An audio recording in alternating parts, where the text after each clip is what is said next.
Para siswa, pepanggihan malih kalian kula Bapak Slamet Wibowo ing ngriki mangke awakmu sinau bab gawe utawa ngarang tembang panggor.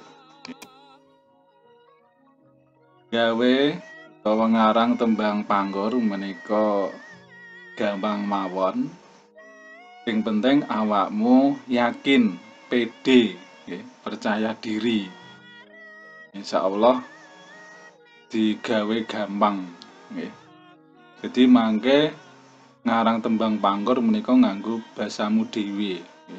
Mboten usah nganggo basa rinengga utawa basa sing endah.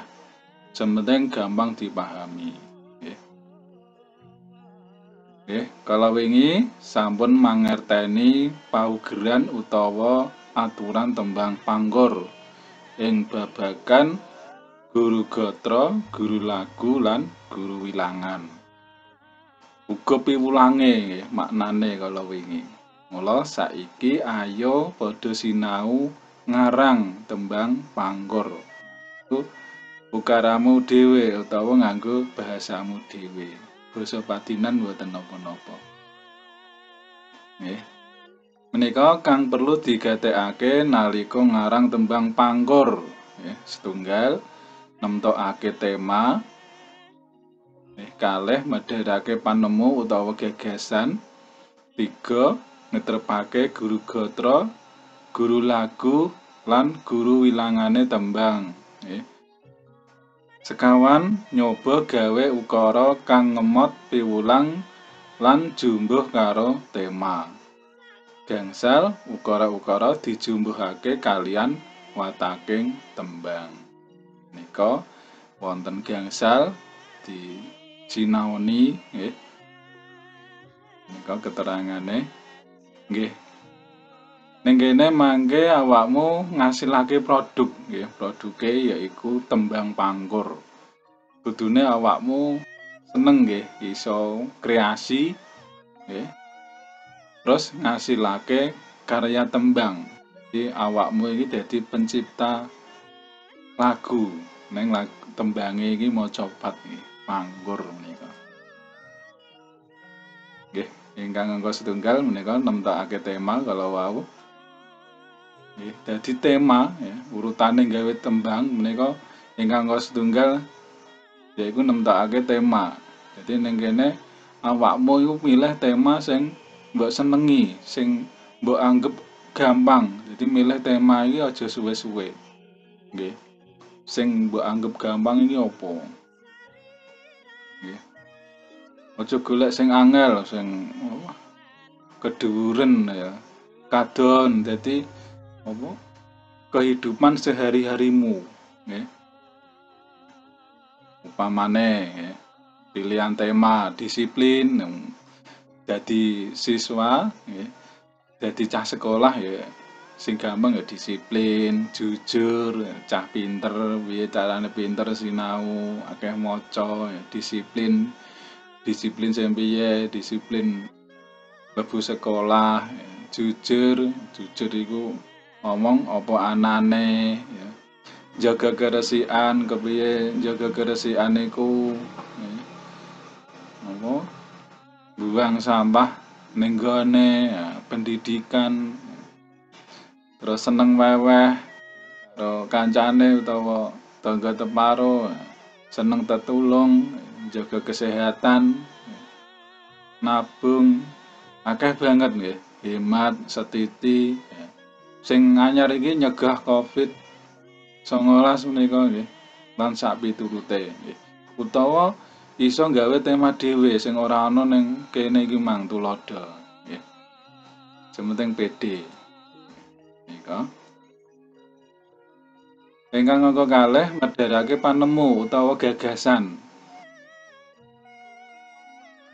Yen wis milih tema, ya, setunggal mawon kalau wau, tema mau dikembangake.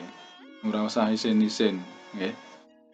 Upamane disiplin. Disiplin itu disiplin sing piye? Sing mbok maksud disiplin ning sekolahan apa disiplin numpak motor ning dalan ana lampu merah mandeg nggih. Disiplin sekolahan yo mangkate aja nganti telat yo. Apa iku ora telat mangkat sekolah.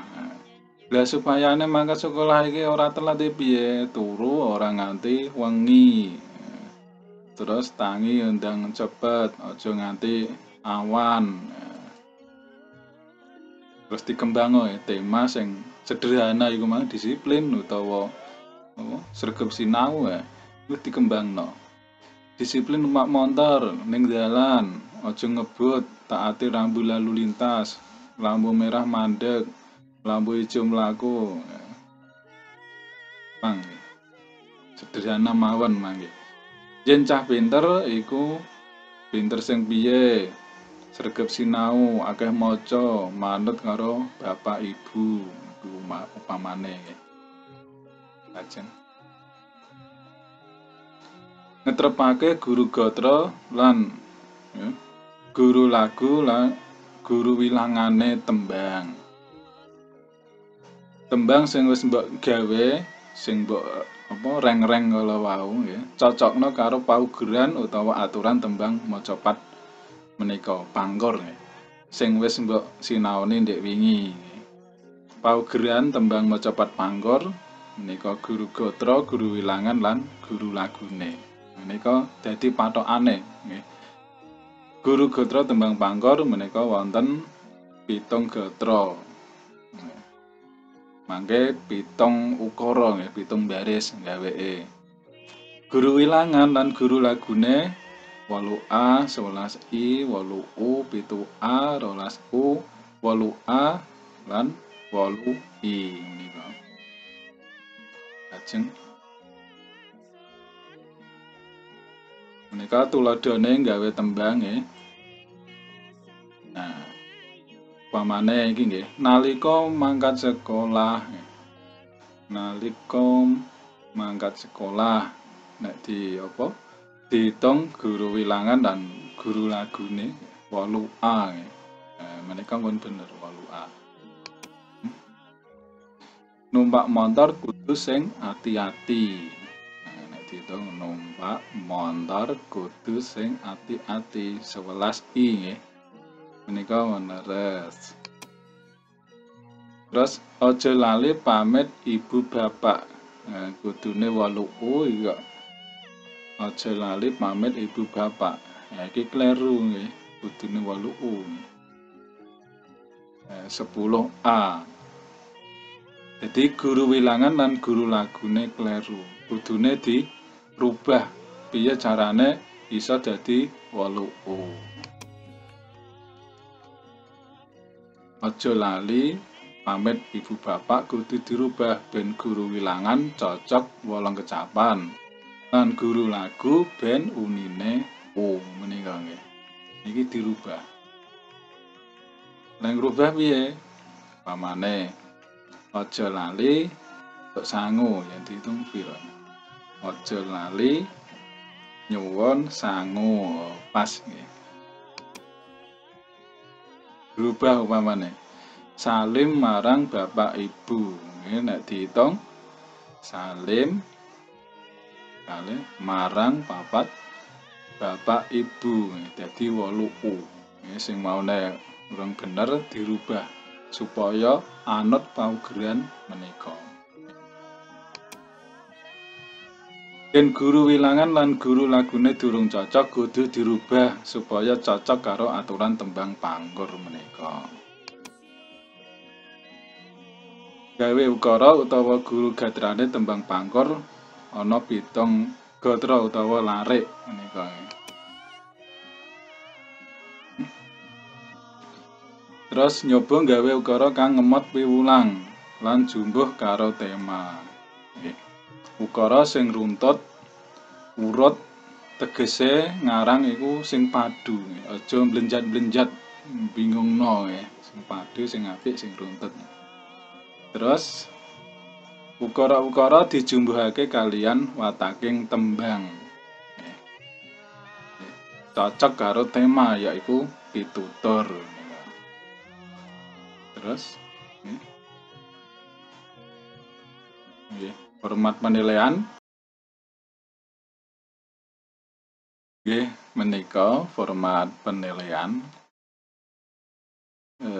mangke sing dibiji nggih menika wonten setunggal, kalih, 3, sekawan gangsal 6 nggih wonten 6 poin. Jadi dicermati nggih guru gatrane nilainya sedasa. Terus guru wilangane nilainya sedasa. Cocok apa ora kecapane. Guru gatrane ana 7 baris apa ora.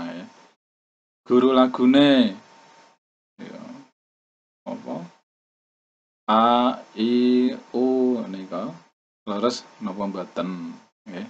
Menika mangke dicek nggih. Terus diksi pilihan tembung padu apa ora nggih, nilaine 20 nggih. Makna tegese pantes apa ora, padu apa ora. Nah, iki sing penting keorisinilan karya nggih. Iki asli gaweanmu dhewe apa ora. Iki 30 dhewe. Kejujuran menika nggih. Jadi diusahakno ya, ngarang menika karo seneng nggih. Jujur menika nggih. Nah, sedaya sae menika nilaine 100 nggih. Guru gatra nggih. Genep apa ora, 7 baris apa ora, guru wilangan kecapane menika nggih. Menika dicermati nggih. Sing teliti nggih. Mekaten saking kula nggih sekedhik bab gawe tembang pangkur. Mugi-mugi saged dipahami nggih. Agenging kalepatan kula nyuwun agenging samudra pangaksami. Nuwun.